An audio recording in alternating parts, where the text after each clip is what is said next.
Fleck-Show is brought to you by Cup Foods and Affinity Plus. You have to do it. You got to want to do it right now. Now, it's the PJ Fleck-Show with Pierre Nugent, Ron Johnson, and Justin Gard. Let's roll. And welcome in, everybody, to a special bonus edition of the PJ Fleck-Show here on campus at the University of Minnesota, joined as always by the head coach of Gopher football, PJ Fleck, Gopher wide receiver Hall of Famer Ron Johnson, and Ashley Simpson's biggest fan, Justin Gard, to my left of K-Fan. We welcome you all in. Yeah. Hey, everybody. Yep. Hey, Ashley, if you're watching. Yeah, where were you? Jessica? Either one. Either one. 6 of 1, half to. I thought Ashley was underrated. Show's off to a great start. Off to a flying start. Yes, we absolutely are off to a flying start, everybody. Like I said, it's a special bowl edition of the PJ Fleck-Show. The Gophers getting set to take on the Orange of Syracuse in the Pinstripe Bowl next Thursday at Yankee Stadium. Before we get to that game, PJ, let's talk about the season as a whole. When you look back and had a chance to reflect on the season, I've said this probably to you 4 years in a row now. I know you described it as exhilaratingly exhausting is how you describe a college football season. When you look back at the season, what stands out to you about this year's group and the way you guys played? A lot of special moments. Really what stands out to you as a coach is the people that get to play for you and get to play with this football team. We have some guys who have been here 6-7 years who have given a ton to this program, set records, done things that haven't been done since ever or 1900 on. Really special people. But when you look at it, I mean, we ended up 8-4, so we all get judged for our wins and losses. We were a drop pass and a field goal away from winning the game, and then another missed field goal and another opportunity from winning another game. So you can look at it from 10-2 perspective. You could also look at it from could have possibly been 6-6 if some things didn't go our way. But I thought we got the most out of this football team we possibly could have, and that's how I judge it. Do we get everything out of this football team? They gave us everything they possibly could have given us, and so I'm really proud of them. And when you look at a team that's given you everything they could have given you, you got Ethan Callahan this next year, who's going to earn a spot, but, you know, he's going to come in as the guy that played the most last year in the quarterback room. What needs to improve next year for the team, not just the offense, but everybody as a whole? Well, I think just everybody's got to be balanced. You know, offense, defense, special teams. We got to be really good in every area. I think this year, when you look at our offensive side, starting quarterback went down halfway through the year. Number one wideout went down after 4. Muhammad was injured during really a pivotal game in the Big Ten West race. And you want to have your best players. We said this at the beginning of the year. We had a really good chance to win the West if we stayed healthy. When you look at it, I mean, there's probably 4 or 5. Our best players weren't in some of those critical games. And that hurt us as a football team, unfortunately. But, you know, we just got to be more balanced. Offensively, we have a balanced offense. We're made to be balanced. We're made to be 50-50.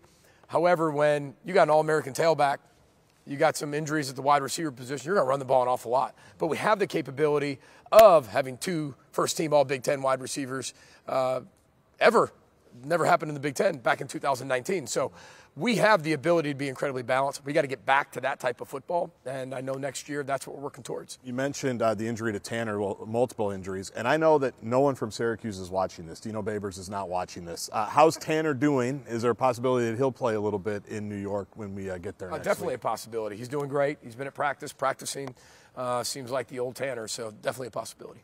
PJ, you brought up Muhammad Ibrahim, who obviously is coming off the injury from the previous season and had an absolutely terrific season this year. He was named the comeback player of the year by the Associated Press, a well-deserved honor for Muhammad. When you see him get that kind of honor and recognition, you know, what runs through your mind just seeing him be honored in that way, considering the injury he had to come back from? Yeah, when you see somebody honored in that way, you go all the way back to when the injury happened, and then you also go back to the conversations of do I stay or do I go last year. You only had one half of football last year, and think about all the things running through a young person's head. Do I come back? Do I risk it? Do I just take my NFL shot right now?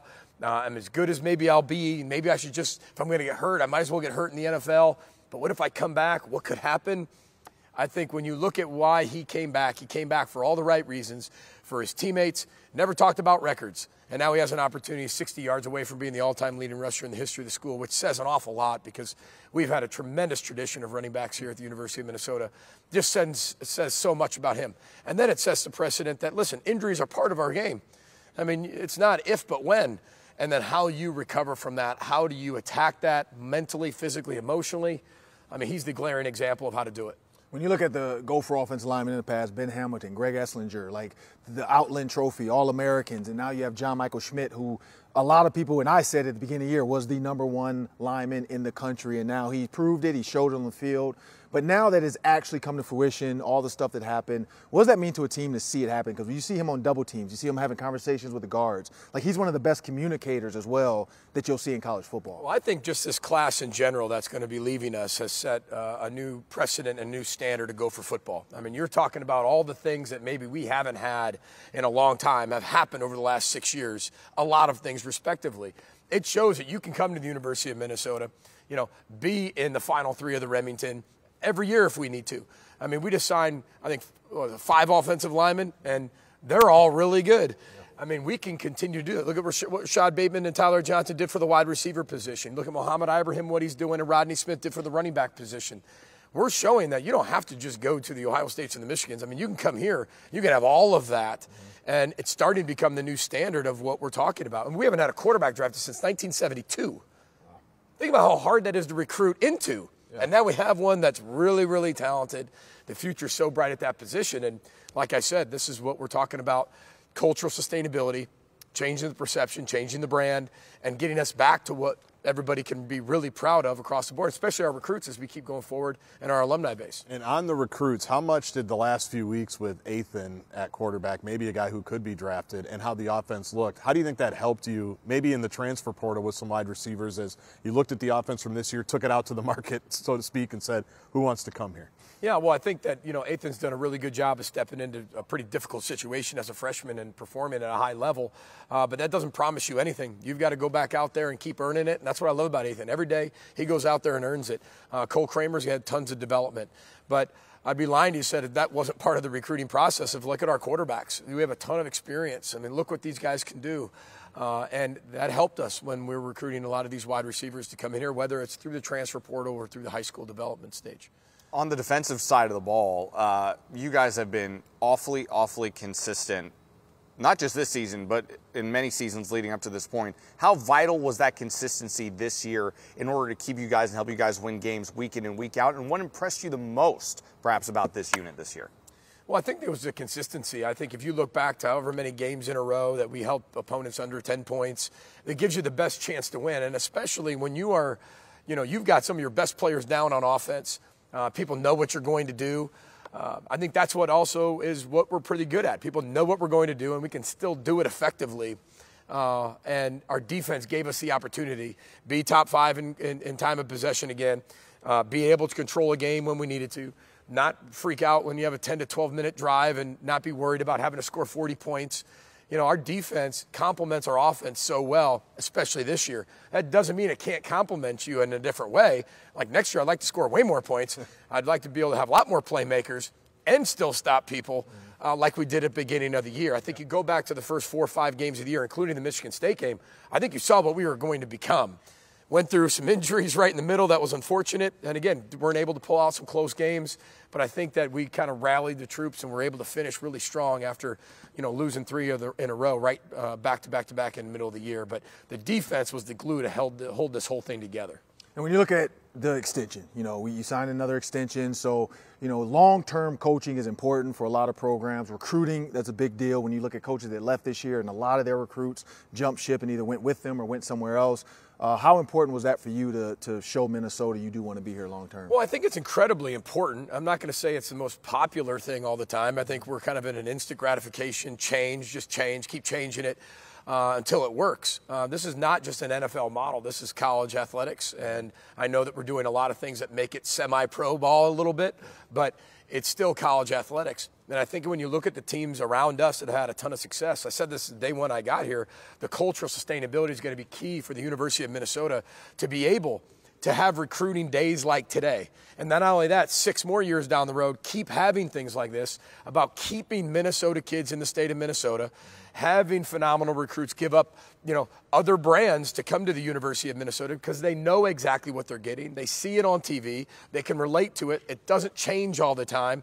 And now we can put a face behind the name, and we can put images behind the brand. We can put a culture behind the brand and say this is exactly who we are from West Coast to East Coast, North, South, and everybody knows that. And we love it here. We're very, very grateful, humbled that President Joan Gable and Athletic Director Mark Coyle thought highly enough of what we're doing to give us more years to keep doing it. Because there's always somebody out there that can do your job, and there's always somebody out there that can do it better than you. And I'm not immune to that at all. But that's why I'm so grateful every day to have the ability to have this job and to keep representing Minnesota on a national stage every day, and having our players do the same thing of representing the U of M. And PJ will also be representing, just spoiler alert, still representing the University of Minnesota at the Pinstripe Bowl next week. And we're going to talk about that a little bit more on the other side of the break. Minnesota taking on Syracuse next Thursday at Yankee Stadium. We'll talk more about that game and more coming up on the PJ Fleck Show. Row the boat. You're watching the PJ Fleck Show. Welcome back into a special bowl game edition of the PJ Fleck Show, everybody. Time to turn our attention now to the Pinstripe Bowl, where Minnesota is scheduled to take on Syracuse. And PJ, when you look at Syracuse this season, a team that started red hot, stumbled a bit down the stretch, but a team that played some pretty good football this year. Absolutely. I think they, again, they were ranked in the teens at the beginning of the year, first 6 games, 6-0. Lost some, I think 5 in a row, and then ended up beating Boston College at the end of the year. But everything starts with their quarterback. He's a little bit like Ben Roethlisberger. He's really big, and he can really run. I mean, he's deceptively fast. And, they got one of the best tailbacks, whether he plays or not. I think he came out and said he wasn't going to play. But they're really talented on offense. Dino Babers' offense, high-scoring, high-powered offense. They can run it. They can throw it. They can mix tempos in there. Then defensively, that's where they're really good this year, and that's been consistent no matter what. They play a 3-3-5, which basically means they come and blitz from everywhere. Nothing looks the same. Thank goodness we have 4 weeks to prepare for it, but to make it better, we have 4 weeks to prepare for it. Then both coordinators aren't going to be there because they just took new jobs. So now we got the 3-3-5 defense, and now we don't know the personality of who's actually going to call it. So this is going to be really interesting, really fast. But we feel like we got a really good grip on it. But Dino Babers' teams are always good, play incredibly hard, and have a lot of talent on them. Yeah, and Sean Tucker did announce that he's going to enter the draft. He's going to forego, the rest of the season. But he can always come back. I don't know if he's playing games with PJ Fleck or not, just to make you think he's out. And then all of a sudden, look at warm-ups, and he's there? So guys can change their mind. Mo Ibram, thank you for staying. But PJ, when you talk about now Garrett Schrader, when you look at their quarterback, who can run? He's now their leading rusher on the roster because Sean Tucker's not going. 17 touchdowns, 6 interceptions in the air, 7 touchdowns on the ground, 630 yards. So this is a kid that can hurt you from a lot of different angles. How do you prepare for that? Well, you got to get him on the ground. That's the hardest part, is that this guy is massive. And when you see him, he's way bigger than he looks like on the screen. This is a very strong person. And the teams we've talked to said he shocked us how big he shocked us how big he really was. And not only that, he's big, but he can really run. I mean, he takes 2 steps, he's 8 yards down the field. So we have got to do a great job of gang tackling. You can't just hit this guy. You got to rally tackle. A lot of people bringing him to the ground, but he's very talented with his arms and his feet. With his arm and his feet. How do you prepare? You mentioned you've got, I think, 14 practices for this bowl game, but you don't know the defensive coordinator what that situation is. But they are going to blitz from a million different spots. Whether it's Tanner, who's been here forever, or Ethan, who just kind of got here and is going through the fire. How do you prepare for a defense that wants to send stuff from all over? Well, you feel like their base package is what it is, right? They've done it for 12 games, so you don't think they're going to go too wild off of that, especially with new coordinators. But they have a different personality. These coordinators are calling the game differently than the people that left. Remember, calling plays is all about personality. And what are you going to do in those critical situations? And all your data comes from that personality of that coordinator. Now, both sides of the ball, that changes. But I will say this, on our defensive side of the ball, you better cover forever. And that's been our whole motto, cover forever, because one of the best things Schrader does is the second play. He gets out of that pocket, he either runs for a first down or he chucks it down the field, and you could have everybody covered, but he is so strong, so mobile, gets out of the pocket and creates the extension of the play and a first down, and that's what we have to stop. I mentioned that hot start that Syracuse got off to, 6-0 to be exact. One of those wins included a win against Purdue and what was a wild finish to that game. And if we're being honest, Syracuse was a fourth quarter away from beating Clemson on the road. When you look at it, was kind of like we said, a tale of two seasons kind of for this team. When you had a chance to study them, what do you think maybe changed perhaps from that hot start to the way they finished the season? Well, I think like anything, I think, this is college football. You don't get to go to the waiver wire and bring in the same talent as your ones. They had a lot of injuries that hit their team. That's what makes this so unique. College football is college football. You start the season, that's your roster, period. Sometimes you go through injury seasons, sometimes you don't. About halfway through the season, they got the injury bug here and there.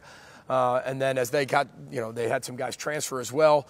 But other than that, I mean, that can affect a football team very quickly, especially when you're talking about close games, especially in the ACC when you're in the Power 5.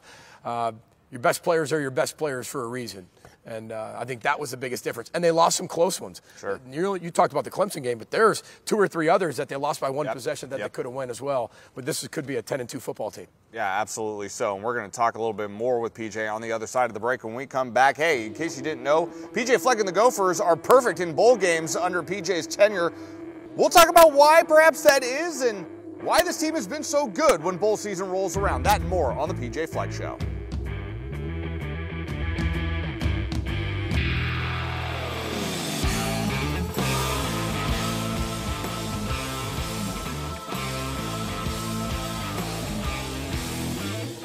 Welcome back to the PJ Fleck Show. Let's row the boat. Welcome back into the PJ Fleck Show, everybody. The Minnesota Gophers taking on the Syracuse Orange at the Pinstripe Bowl next week at Yankee Stadium, where, spoiler alert, they actually play baseball at that stadium, but they're going to be playing football next week. PJ, what is it like for you and for the rest of the team to be playing at such an iconic venue? I mean, it is Yankee Stadium. It's got to be a pretty cool experience for you guys. It's going to be really cool, and they have some things in advance where the players get a chance to be at Yankee Stadium without having to play in the game on that particular day. Because once you get to the field and you play a game, it's football. Right. We played on a baseball field last year. We played on a baseball field this year. But the historic Yankee Stadium, especially the new one, is absolutely beautiful. Done a great job with it. And then they get a chance to be around it to appreciate it for its history, where it's at, and obviously the Yankees of past, present, and future. And when you look at the bowl game season, you're undefeated in bowl games. But when you look at the players, more opportunity to practice, more opportunity to be around the guys. What are the players excited about when you look at this bowl game? Well, they're just excited for another opportunity to be around each other and playing a game. I mean, they're always excited for the announcement. Then they have an announcement, and everybody just sits there. What's the first thing everybody always says? Oh, it's cold. Well, first of all, it's going to be like 40-some degrees, which is going to be balmy in New York City compared to what we got out there right now. So, but I think that when you start to look at bowl games, it's all about experiences. Now, when you look at this bowl game, I've been there before. I mean, you're talking about from the 9/11 Memorial. They get a chance to be able to do that. They're going to go to Radio City Music Hall, watch the Rockettes and the Christmas Spectacular coming up. They're going to be able to go to a New York Rangers game to see the iconic Madison Square Garden. They're going to be able to knock off 2 of the most historic stadiums in all of sports off their bucket list. Plus, have Rockefeller Center, have Times Square, close to New Year's Eve. They got a lot of guys are staying for Christmas or New Year's Eve afterwards. And then, by the way, we got a 3-hour game to play in the middle of that. So it's going to be a lot of fun for them. I think 95% of our guys have never been in New York City. Right. They see it on Elf and Home Alone 2, and that's about all they really know. So this is going to be a lot of fun to see their reactions when they see the iconic city and of New York City. So we're fired up. Well, along those lines, we're all children of the 90s. Do you wish that Duncan's Toy Chest was a real place? Well, it kind of was. It was FAO Schwartz, right? I mean, it was theoretically, one of those, right? Yeah. It really was. But don't you wish could Mr. Duncan do the captain's breakfast for you on game day? Bring the turtle doves. Bring the turtle doves, hand one to Mo, keep the other one. Friends forever. Yeah. Maybe, you come back, I'll give you this one. You still have one more year of eligibility left. That's right. Absolutely, yeah. That would work out. If you can't tell, I'm fired up to go to New York, too. I can't wait. Ashley Simpson starts it. New York finishes it. It's unbelievable. This is your show. Yeah, it is my show. I mean, we're all just living in it, too. Yeah. I mean, PJ, you mentioned, when you look ahead to next year, to recruits, it's a big day for the university as it is, every single year. What are some of the names that perhaps stand out to you? What has you excited about some of these new recruits and some of the new players that might be coming in? Well, not getting into the individual pieces of that, especially on a TV show, like why didn't you mention my name? I'll say this. Sure, yeah. I've been down that road plenty of times, right? Especially in the transfer portal era. Yeah. I'm not going down that road, Pierre. Good try. No, yeah. Okay, but I will say this, 8 of the top 12 in-state players stayed right here. And that's our biggest percentage of top 12 recruits in the state of Minnesota we've ever had. And I think that's a credit just in terms of over 6 years what we've been able to do with consistency. And not only that, we always talk about our summer camps with kids. You know, we're talking about these guys were, you know, we're talking 10 and 11 years old, right, when we first got here. Now we just signed a new contract for a reason. Oh, don't watch those dance. Wow, Yeah. That's how we felt today, yeah. Is that the Rockettes? But now you're talking about the 4 and 5 year olds that are actually at our football camp in the summer, 5, 6 years down the road, not good at math just like you. However, those are going to be the ones we're recruiting down the road that came to the camp, you know, 10 years ago. And those are the ones that, you know, they grow up Gophers. So many of these players that we signed couldn't wait to be Gophers. We offered them, they committed on the spot, they dreamed of being a Gopher. And not only that, they were on a lot of the field stormings we've had since we've been here, and especially in 2019 against Penn State. There were puzzles on dining room tables of the 2019 picture storming of the field. So we know we're doing the right things, we're going in the right direction. We're excited about the extension because we're going to continue to build this the way that we feel fit. And it's a combination, you know, out of the 33 players we signed, 28 were high school players, 5 were only portal. So we're sticking to that high school development, just using the portal just to kind of fill in some missing pieces here and there. Well, I'll say some names so they don't feel left out. Chris Altman-Bell, Daniel Jackson, Corey Crooms, Elijah Spencer, Dalen Wright, Brockington, Michael Brown-Stevens, Kristen Hoskins, Ike White, Dino Caligmanis, Kendrick Lanier, TJ McWilliams, and Nuke Hayes. Hey, sounds good That's enough. names for you guys. A lot of guys chasing you. Keep your eyes and ears on I those love names. it. It makes me relevant. Yeah. Like David Tyree was on my show today. He said the same thing. When you talk about best catches, it makes us relevant again. So, hey. You've never been non-relevant here. Exactly. Not on this Well show. said indeed. Never irrelevant here on the PJ Fleck Show. A reminder, the Gophers and the Orange in the Pinstripe Bowl, December 29th at Yankee Stadium. We hope to see you in New York. PJ, we thank you as always for the time. Hey, we'll see you. Hey, Big Apple, everybody. Merry Christmas. Happy holidays. Happy holidays, everybody. New Year. Happy New Year.